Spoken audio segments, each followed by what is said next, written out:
¿Qué será? Como si fuera un caldo de carne o hierba que hace hervir por dentro. Las mismas cosas suceden cuando el agua, al pasar por los lugares minerales aluminosos u otros, retienen su sabor. Por lo tanto, no es tontería, te está diciendo que esa agua ha recogido del interior de la tierra lo que permite perfeccionar los minerales.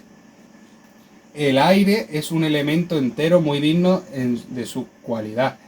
Exteriormente es ligero, volátil e invisible.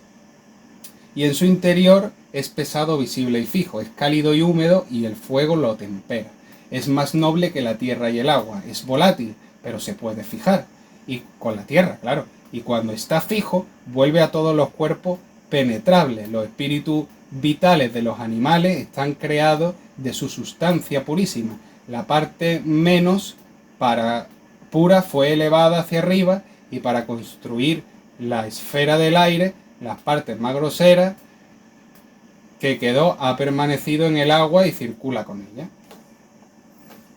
De ahí todas las cosas del patrimonio, de que el cielo está, o sea, de que el cielo, el reino de los cielos, tiene que estar en el cielo porque es lo que va más hacia arriba y el infierno hacia abajo.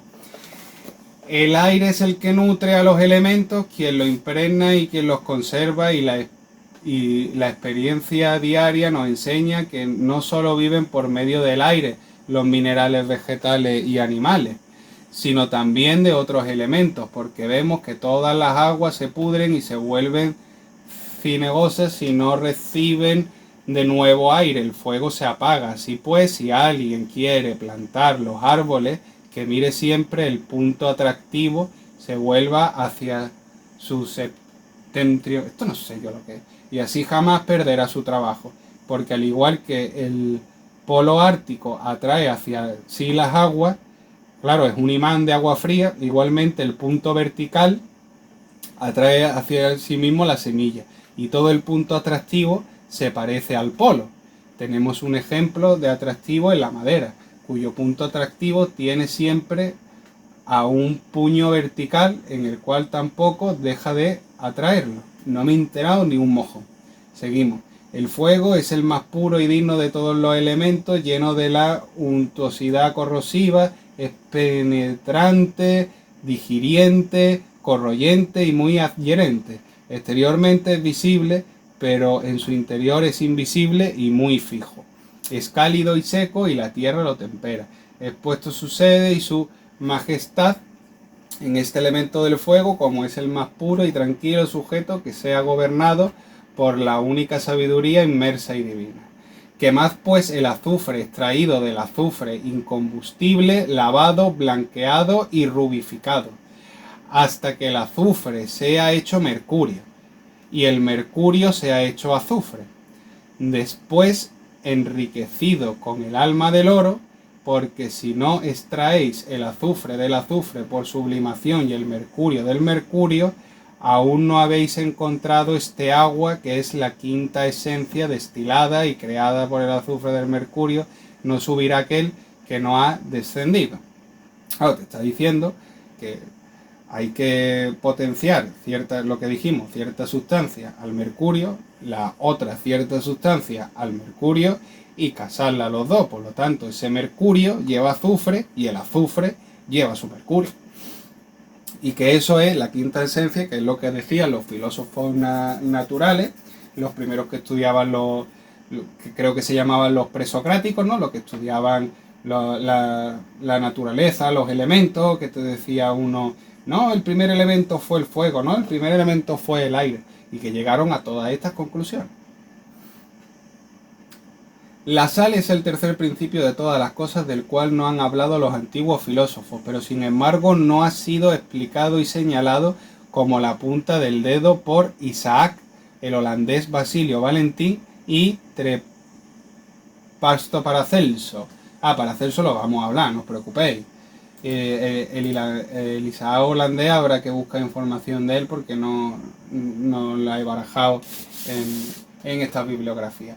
La primera es una sal central que el espíritu del mundo engendra sin ninguna discontinuidad en el centro de los elementos mediante la influencia de los astros y que está gobernada por los rayos del sol y de la luna en nuestro mar filosófico. La segunda es una sal espermática que es domicilio de la semilla invisible y en el que el seno de un dulce calor natural mediante la putrefacción proporciona su propia forma y virtud vegetativa. Está hablando del azufre. Habéis visto que cuando salen las sales del azufre tienen su propia forma y virtud, a fin de que esta semilla invisible y muy volátil no sea despedida y destruida eternamente por un exceso de calor externo, por algún otro accidente contrario y violento, es decir, incubación de un huevo, porque si ello sucederá ya no sería capaz de producir nada. La tercera sal es la última materia de todas las cosas, el mercurio, que se encuentra en ella incluso después de su destrucción. Esta triple sal nació desde el primer momento de la creación cuando Dios dijo sea, y su existencia fue sacada de la nada por cuanto el primer caos del mundo no era más que cierta oscuridad grasa y salada, o una nube del abismo que ha sido condenada y creada de las cosas invisibles por la palabra de Dios, y es sacada mediante la fuerza de su voz como un ser que debía servir de la primera materia y dar la vida a cada cosa y que aún existe actualmente. Esto es importantísimo todo lo que estamos hablando porque vamos a entender mejor los procesos de creación y nos van a ayudar a avanzar. Que ya estamos viendo que es por humedades, aquí te lo dice.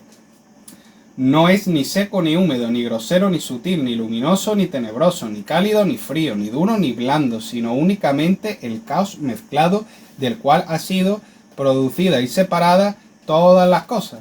Porque si esta tintura aurífica, aura de oro, cuando se recoge el rocío, en el alba, no, la hora del aurora, se extrajese de otra cosa no fuera la sustancia de oro, ocurriría necesariamente que debería teñir todas las otras cosas, lo mismo que acostumbraría a teñir los metales, y eso es algo que no hace únicamente el mercurio metálico, gracias a la virtud que tiene de teñir y de perfeccionar, puede llegar a convertir el oro en plata, pero anteriormente había sido oro a plata en potencia. Y ello sucede cuando se toma exclusivamente el único mercurio de los metales, bajo la forma de una esperma cruda, la bruma blanca del rocío, y todavía no madura, que es llamada hermafrodita, me he equivocado, mediante el hermafrodita, es verdad, la unión de uno y otro que se da después de Viana, a causa de que su propio vientre contiene su macho y su hembra, es decir, su agente y su paciente, dirigiendo esta hermafrodita hasta una blancura pura y fija, se convierte en plata y siendo elevado hasta la rojez, se convierte en oro, porque únicamente lo que hay en él de homogéneo y de la misma naturaleza se madura y se coagula por la coacción, de lo cual tenéis una señal muy segura cuando llegue a grado supremo de rojez y toda la masa resistente la llama más fuerte sin que arroje ni siquiera un poco de humo o vapor, ni pierda nada de peso. Después de esto es necesario disolverla por un nuevo menstruo del mundo, de forma que esta proporción muy fija por doquier sea recibida en su vientre en el que el azufre fijo se reducirá a su solubilidad y fluidez mucho más fáciles. La piedra de fuego, hecha de antimonio, no tiñe universalmente como la piedra de los filósofos. Esto ya lo habíamos dicho, que se prepara de la esencia del sol e incluso menos de todas las otras piedras, porque la naturaleza no le ha dado tanta virtud para ese efecto. Sin embargo, tiene la virtud de transformar el plomo en oro, oye, que no es poca cosa. Únicamente tiñe en particular, a saber, el estaño, el plomo y la luna del sol. El oro de los sabios no es ninguna manera de oro vulgar, sino cierta agua clara y pura sobre la cual es llevado al Espíritu del Señor y allí toma y recibe la vida toda clase de ser. Por ello, de nuestro oro es vuelto eternamente espiritual por medio del Espíritu que pasa por el alambique. Su tierra permanece negra, la cual sin embargo no aprecia antes y ahora se disuelve por sí misma. Es lo que había dicho, una vez que tenemos el negro tenemos las dos polaridades y se vuelve igualmente un agua espesa que desea una vida más noble, es decir, separa el macho de la hembra, potencialos y júntalos, fin de que pueda reunirse conseguido misma, porque a causa de la sed que tiene por disolverse y desintegrarse, lo cual es muy provechoso, porque si no se convierte en agua y aceite, su espíritu y su alma no podría unirse ni mezclarse con ella. Como sucede entonces cuando dice espíritu y su alma, se refiere a eso, el cuerpo al espíritu, que hay que juntar, que hay que sacar. De forma que ellos nacen más que una sola cosa, que se eleva a una perfección completa, porque hemos potenciado las dos cosas por separado y cuyas partes están unidas entre sí tan fuertemente que ya no pueden ser separadas más. ¡Ah! ¡Hostia! Esto es inleíble, tío.